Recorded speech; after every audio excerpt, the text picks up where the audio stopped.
Qui a dit que c'était dur de faire du poulet aux olives? Allez, c'est parti. Dans un saladier, 2 cuillères à soupe de persil et coriandre haché, 3 grosses gousses d'ail râpées.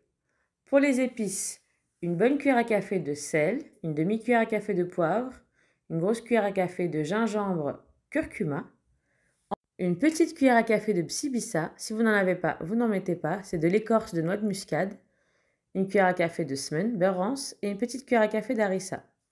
Des pistils de safran que j'ai dilués dans l'eau, le quart d'un citron confit, j'ai récupéré la pulpe, je garde l'écorce de côté. D'ailleurs, si vous voulez la recette du citron confit maison, n'hésitez pas à me le dire en commentaire. J'essaierai de vous la poster vu que j'en ai plus beaucoup. J'ajoute une cuillère à soupe de vinaigre ou jus de citron et un petit verre d'eau pour diluer la marinade.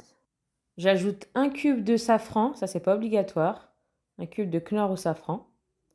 Et là, j'enduis bien mes morceaux de poulet à l'intérieur, sous la peau, à l'extérieur. Moi, j'ai coupé mon poulet en morceaux, vous pouvez le laisser entier bien sûr. Il faut bien enduire le poulet. Si possible, on le laisse mariner toute la nuit au frigo. Si vous n'avez pas le temps, au moins 20 minutes, ce serait déjà pas mal. Après avoir mariné, on place les morceaux de poulet dans une gamelle à froid. Moi, j'utilise une cocotte minute, vous pouvez utiliser une marmite classique. J'ajoute 3 gros oignons que j'ai hachés finement pour avoir une belle sauce bien onctueuse. Je récupère le reste de ma marinade, on racle bien le saladier et j'ajoute un grand verre d'eau pour couvrir. Pas jusqu'à la hauteur du poulet, un petit peu en dessous. Je mélange bien. Je démarre la cuisson à feu vif, sans matière grasse, pour que le poulet absorbe bien les épices. Après 5 bonnes minutes, j'ajoute un verre à thé d'huile, à peu près 100 g, 50 g d'huile d'olive et 50 g d'huile de tournesol. Je mélange et là, je vais laisser la cuisson sous pression. Si vous n'avez pas de cocotte minute, vous laissez cuire jusqu'à ce que la viande soit cuite à feu moyen doux. Moi, je vais fermer et je vais faire cuire entre 15 et 20 minutes sous pression. Une fois que c'est prêt, on retire les morceaux de poulet et on les pose sur une plaque qui va au four. On laisse de côté et on termine avec la sauce. On va laisser la sauce réduire à feu vif sans couvercle. À cette étape, vous pouvez ajouter des foies de poulet si vous voulez. Moi, j'aime pas ça, donc j'en mets pas. Je laisse la sauce à feu vif à découvert jusqu'à ce qu'elle ait cette texture-là.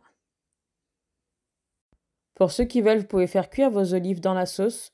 Moi, je les fais cuire à part parce que ça va trop saler ma sauce. Donc, pour les olives, vous pouvez utiliser des olives violettes, ce que je vais utiliser moi, ou bien des olives vertes, classiques, dénoyautées. Et comme je vous disais, moi, les olives, je ne les fais pas cuire dans la sauce.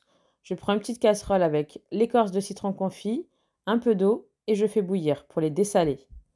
Une fois que c'est prêt, je place ça dans une assiette et je mets de côté pour la déco tout à l'heure. Bien, je reviens à mon poulet. J'ai ici du beurre mou avec une petite cuillère d'harissa. L'harissa, c'est pas obligatoire. On fait une petite pâte avec ça et on badigeonne nos morceaux de poulet. Je les mets au four et je les fais dorer 5-10 minutes à 230 degrés. C'est bientôt fini, on passe au montage. Dans un plat, je mets la sauce qu'on appelle darmera. J'ajoute les morceaux de poulet. Et pour finir, je décore avec le citron confit et les olives. Moi, j'accompagne ça avec du pain maison.